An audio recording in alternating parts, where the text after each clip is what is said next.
The electron transport chain is our final part of cellular respiration, and this is going to be taking place in the cristae, or that inner membrane of the mitochondria, and it is going to be an aerobic process, which means that oxygen is going to be involved.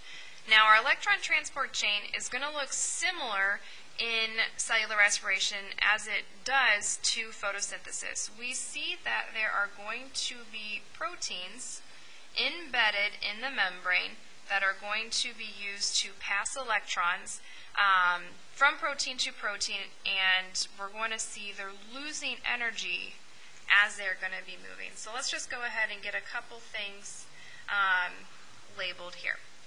Down below, this is going to be the matrix of the mitochondria. Here is this inner membrane, which we know is the cristae.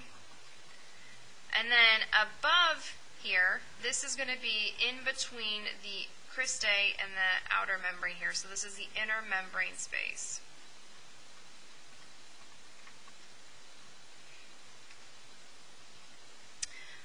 Couple things that we're going to need to know. These three proteins right here make up the electron transport chain. So this is actually our ETC. We see our first step in the ETC is that NADH is going to come and drop off electrons to our first protein, and that's going to turn into NAD+. NAD+ is then able to go back to the cytosol or back to the matrix to pick up more electrons from glycolysis or from the Krebs cycle. So we're going to go ahead and add electrons here.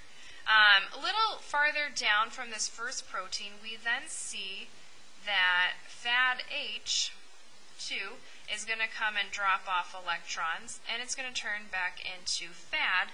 And again, FAD can then go back to the Krebs cycle to pick up more electrons and take them back to the ETC. So we'll go ahead and have electrons being dropped off here. These electrons, when they are first dropped off, they have lots of energy and they want to move. So these electrons are going to move. As these electrons are moving, their energy is going to fall. Some of this energy that they had when they were first dropped off is going to be used to move hydrogen from the matrix through this protein into the inner membrane space. So we're pumping hydrogen out of these proteins here. So up in the inner membrane space, we see that there are a lot of hydrogen kind of floating around up here. And this is what we're going to need then to see energy being made. So these electrons losing energy as they're being passed on the ETC, hydrogen's going to be pumped out. When these electrons get to this third protein here, we then see they're going to be passed to oxygen.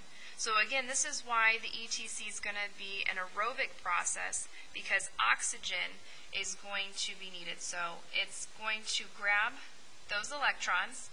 It's also going to grab hydrogen, and oxygen and hydrogen are going to then form water. I'm kind of running out of space here to write this.